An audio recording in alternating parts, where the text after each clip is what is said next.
Tayo po ay naglalagay ng abono sa 7 days na po na mais. 7 days old na po itong ating mais.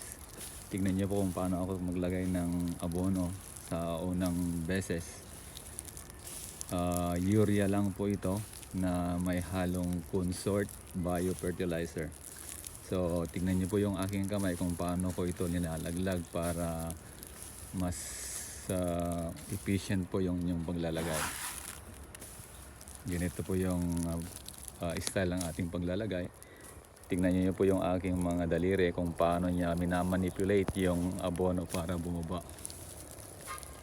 Para sa 1 hectare kung hindi man kumulang o halimbawa more or less 125 kilos yung ating may lalagay sa 1 hectare na maisan.